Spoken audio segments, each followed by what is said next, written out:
Magandang araw mga kababos. Narito ang latest news ngayon sa PBA. Coach Tim Cone, umaasang makakalaro si Troy Rosario sa do-or-die Game 6 nila kontra SMB. Cedric Bearfield, sasamahan si Bolik sa NLEX at Jamie Malonzo papunta na sa Magnolia Hotshots.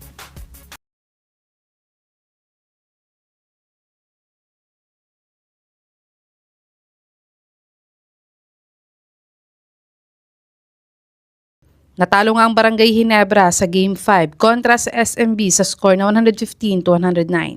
At ang best player sa larong ito ay si Chris Ross na nagtala ng 9 points at 8 assists sa kanilang panalo.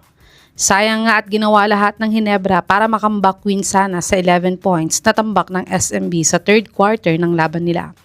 Pero ang highlights nga ng larong ito ay nagka-groin injury nga si Rosario sa first half pa lang ng laban nila. Kaya't hindi na nga siya pinilit ni Coach Tim Cone na bumalik sa laro at pinagpahinga na buong second half. Kaya't umaasa nga daw sana si Coach Tim Cone na makakalaro siya sa do-or-die Game 6 nila ngayong araw. Sa tingin niyo mga kababos, ma-extend pa kaya ng Ginebra ang series nila hanggang Game 7 kontra sa SMB? I-comment nyo na po yan sa baba.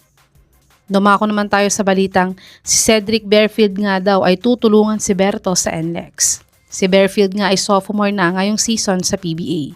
Pero kahit sophomore pa lang siya, ay siya na ang pinaka-star player ng Blackwater ngayon. Yun nga lang, ay hindi pa siya nakakaapak sa PBA playoffs.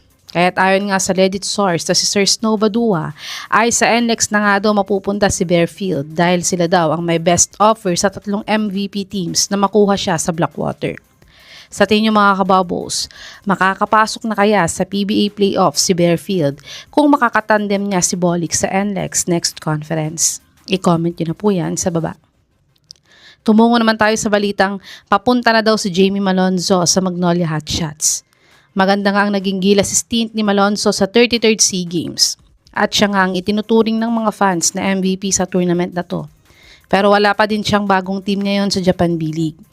At sa PBA naman ay pwede na siyang bumalik anytime basta't kakausapin niya lang daw lahat ng PBA governors para malift na ang 3 years ban niya ayon kay Kume.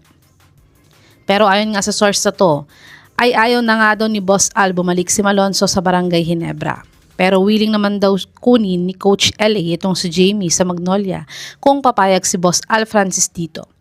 Sa tingin mga kababos, magiging game changer kaya si Jamie Malonzo sa Magnolia Hotshots kung matutuloy siya dito? I-comment niyo na po yan sa baba.